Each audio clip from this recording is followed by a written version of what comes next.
Salam dəyərli altıncılar. Qədim Dünya Tarix və Miflər bölməsindən demək Fironlar və ehramlar mətninə diqqət edirik. Mətnin üzrə tapşırıqlara diqqət edək.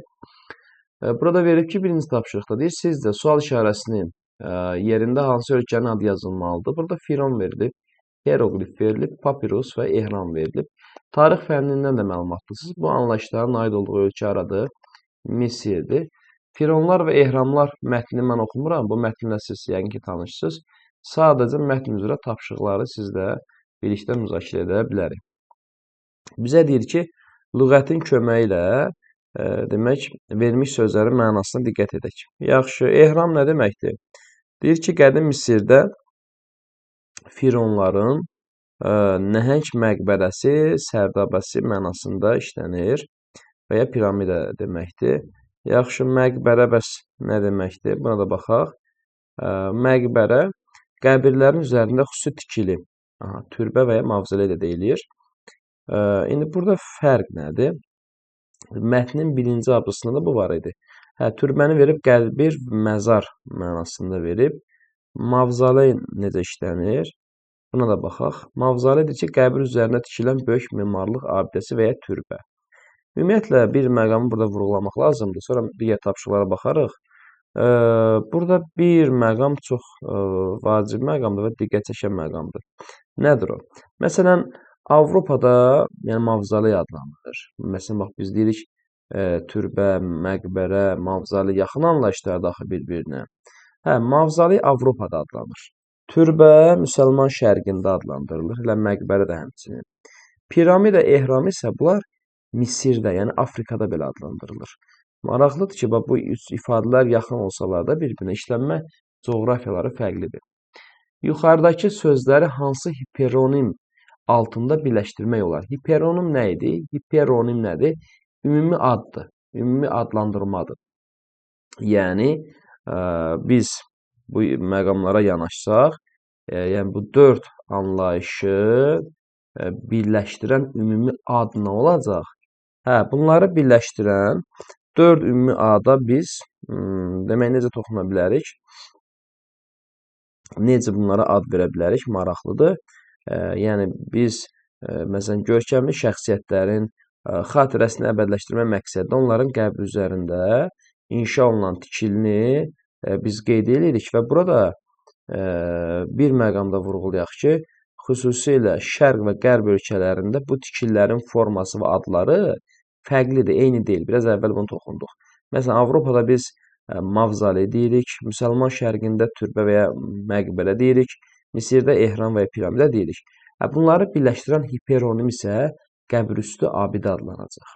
C variantında deyir ki, mif sözünün hansı izahı mətndəki mənasına uyğundur? Sizcə bu söz mətndə həqiqi yoxsa məcazi mənada işlənmişdir? Mətndə, yəni mif deyəndə bir çox belə deyək də, həqiqətə uyğun olmayan, əsassız şişirtmələr, uydurmalar, fantastik bu mənada işlənmişdir də.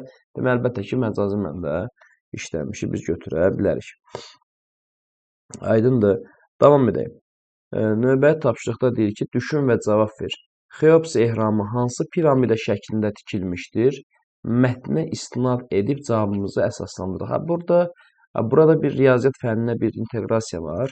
Əlaqələndirmə var. Biz riyazi biliklərimizi işə salmalıyıq.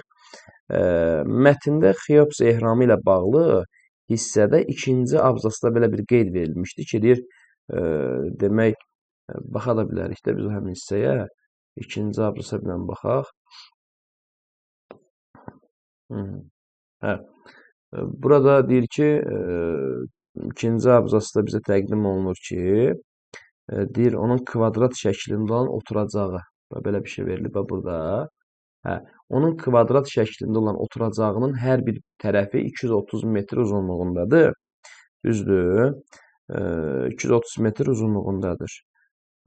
Və biz yəni bu məlumatlardan istifadə edərək, belə deyək də, demək, bu məlumatlardan istifadə edərək qayıdırıq sualımıza. Demək, bu məlumatlardan biz istifadə edərək kvadrat oturacağı olan piramida şəklini seçirik. Bu da A variantında olan cavabdır. D variantına deyir. Mətndən verilmiş məlumatlardan çıxış edərək Xeops piramidasına oturacağının sahəsini tapın və bu piramida üçün istifadə olunmuş daş bloklarının təxmini sayını müəyyənləşdirin. Yenə riyazi biliklərdə işə salacaqsınız. Belə bir şey var burada. Demək, mətnə istinad eləyərək biz Xeops piramidasının oturacağının sahəsini hesablamaq üçün mətndən uyğun məlumat biz tapmalıyıq. Məsələn, onun kvadrat şəklindən oturacağının hər bir tərəfi burada necə verilmişdir? 230 metr. Düzdür. Və kvadratın sahəsini hesablamaq üçün bir riyazi düstur olaraq nədən istifadə edirsiniz? S bərabərdir A kvadrat. Düzdürmü? Və 230-u vuracaqsınız neçəyə? Demək 230-a kvadratından söhbət gedir, düzdür? Və olacaq 52.000 nə qədər? 900 kvadrat metr. Deməli, piramidanın oturacağının sahəsi oldu 52.900 kvadrat metr. Doğrudurmu? Və bizə deyir ki, Xeops piramidasının oturacağı təxminən neçə futbol meydançası boydadır? Nəzərə alaq ki, bir dənə futbol meydançasının uzunluğu nə qədərdir? Uzunluğu 105-in eni 68 metr olan nisbətidir. Düzdürmü? İndi baxaq. Biz bilirik ki, futbol meydançası düzbucaqlı formasındadır və meydançanın uzunluğu da qeyd olunmuşdur.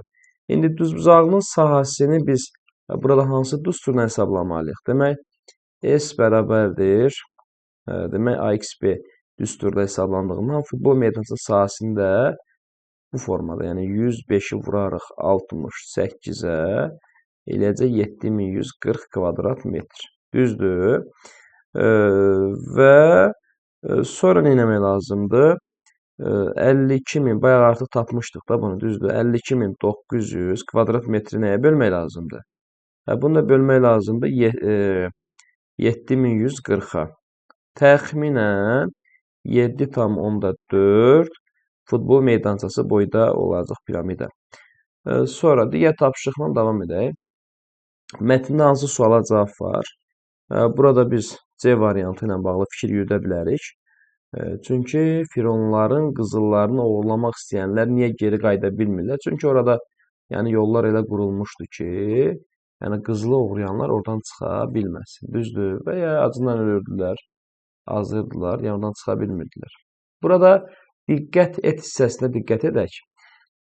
Bir informativ mətnin əsas məqsədi oxucunu müəyyən mövzu ilə bağlı məlumatlandırmaqdır.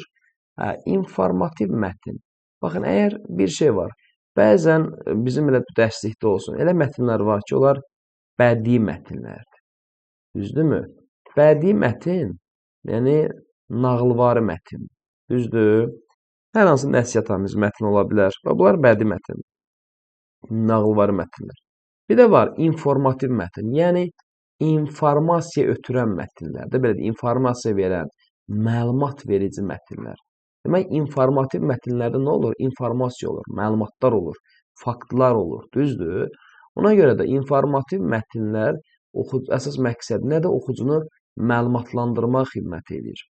Bu cür mətnlərdə mövzunun rahat mənimsənilməsi üçün məlumatlar çox zaman yəni yarım başlıq üzrə qruplaşdırılmış olur.